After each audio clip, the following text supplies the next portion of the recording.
Hello. So, I'm going to jump right in. This is I don't know what you call this, came into my head. I will go step by step into explaining what it means.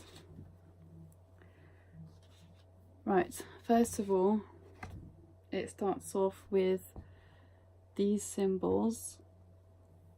There's 8 and the 9th one is in the middle. There's 9. These are letters of the alphabet. This is A for Angelica, A for Aga, L for Lottie, E for Ephraim, K for Karen, K for Kirsty, B for Becca, and E for Emlyn. I'm sorry, J for Joanna. Now,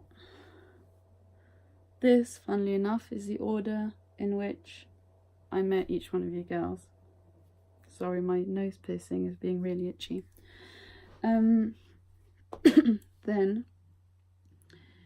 each person in this group happens to represent a stage of life out of the 9 stages.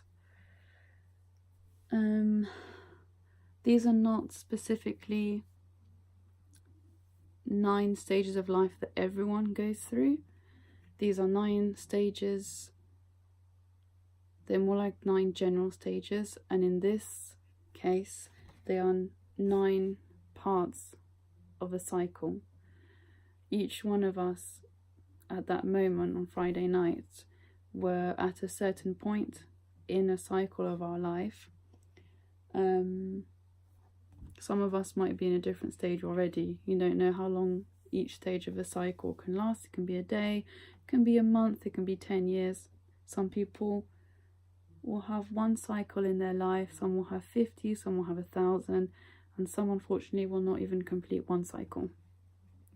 In this case, the cycle of 9 stages starts with independence, then goes into falling in love, or the stage of being a bride. Then the 3rd part of the cycle, the 3rd stage, is shy, being closed off. The 4th stage is motherhood. The 5th stage is youth. The 6th is the unknown. The 7th is loss and confusion. The 8th is solitary, being yourself, speaking your mind. And the 9th is balance. This is the symbol for balance. Each one of these symbols, they are in various languages or a different type of symbols, because when it came to me, my vision, these were the languages that suited each part of the cycle best. And they are independent and unknown are symbols in mathematics. Love and motherhood, these are Celtic, don't know how to pronounce it. These 3 are runes, and this one is a Chinese character. I will go through briefly what each stage means. So, start with independence. That represents when you're born. You are born alone and as an independent individual in this world. You have your own opinions and you always think you are right. I've written this down. I wrote this down as it was coming to me.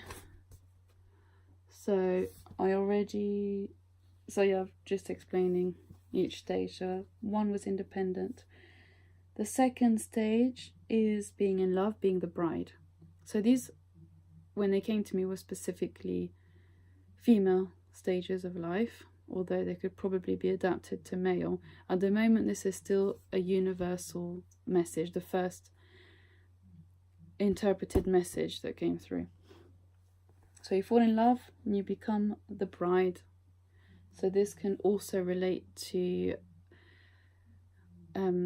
finding friends, forming a relationship to the world.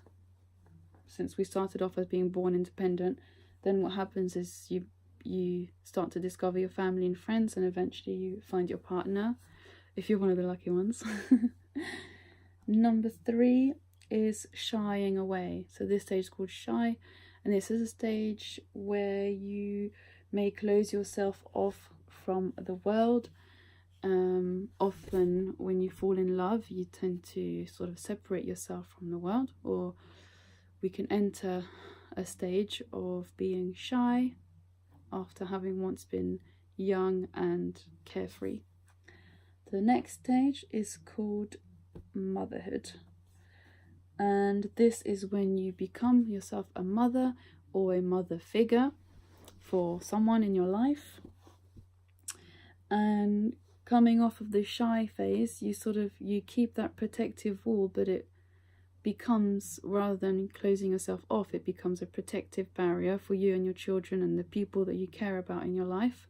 So you still have a certain closed offness about you, as in you don't let anyone in your life anymore. There's more choice, I suppose, more thought, but there is a new kind of openness that arises in you as you become a mother and open yourself up to a different kind of love and care. This then leads on to the 5th stage, which is called youth, where we relive a new kind of youth. This is a second youth. This is not a childhood youth, this is an adulthood youth, where well, as I said, each of these were represented by a person, and this one, youth, was represented by Karen, which I think was perfect, as she arrived in the scooter, and it was just that type of vibe, and clearly this is her stage of the cycle, and you can understand it by looking at her.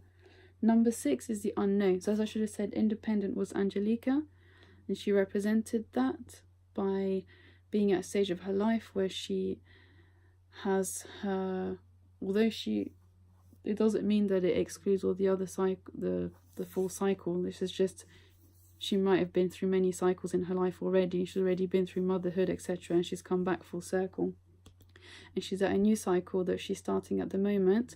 She is back to being independent and being yourself. It's difficult to differentiate between number 8 solitary and number 1 independent, but I think by looking at Angelica you can understand what I mean by independent, an independent mind.